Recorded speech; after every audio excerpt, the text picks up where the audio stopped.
မင်္ဂလာပါလေ့ကျင့်ခန်းလုပ်ဖို့အစဉ်သင့်ထီပြီလားဒါပေမဲ့စွမ်းရည်အပြည့်နဲ့အကောင်းဆုံးလေ့ကျင့်နိုင်ဖို့ဘာတွေစားပြီးဘာတွေရှောင်တဲ့လက်ဆိုတာသိဖို့အရေးကြီးပါတယ်သင်ခန္ဓာကိုယ်ကိုလောင်စာစီကောင်းကောင်းပြီးဖို့လိုပါတယ်စွမ်းရည်ကောင်းအောင်ရဖို့လွယ်ကူတဲ့နည်းလမ်းလေးတွေကိုကြည့်လိုက်ရအောင်ပထမဆုံးနဲ့အရေးကြီးဆုံးကတော့ကာဘိုဟိုက်ဒရိတ်ပါ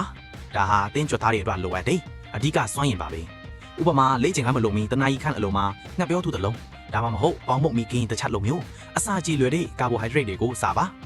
ဒုတိယတစ်ခုကတော့ပရိုတင်းနည်းနည်းပါပရိုတင်းကတင်းကြွသားတွေကိုကာကွယ်ပေးပြီးပြန်လည်တိဆောက်ဖို့အထောက်အကူပြုပါတယ်ဥပမာဒိန်းကျင်နည်းနည်းတော့မဟုတ်ကြက်ဥအပြုတ်တစ်လုံးလောက်စားနိုင်ပါတယ်ဒါပေမဲ့ပမာဏမများဘူးသတိထားပါမမေ့ပါနဲ့လေ့ကျင့်ခန်းမလုပ်မီနဲ့လုပ်နေစင်မှာရေဓာတ်ပြည့်ဝနေဖို့ရိုးရိုးရေကိုအမြဲတမ်းတောက်ပေးပါကဲအခုရှောင်းတန့်တဲ့အရာတွေကိုကြည့်လိုက်ရအောင်ဒီအစားအစာတွေကတင့်ကိုလေးလံပြီးပင်မနွမ်းနေစေနိုင်ပါတယ်ပထမအချက်ကအစီများတဲ့အစားအစာများဥပမာကြက်ကြောအသားကင်းအစီများ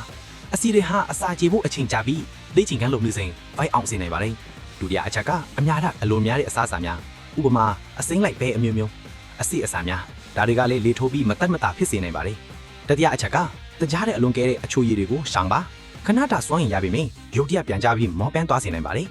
အနည်းရှုရရင်လေ့ကျင့်ခန်းမလုပ်မီမှာကာဘူကောင်းကောင်းစားပြီးအစီများနဲ့အများတာကိုရှောင်ပါစွမ်းရင်အပြည့်နဲ့ကောင်းကောင်းမွန်စွာလေ့ကျင့်နိုင်ပါစေနောက်ဗီဒီယိုမှာပြန်လည်ဆုံတွေ့ပါမယ်ကျေးဇူးတင်ပါတယ်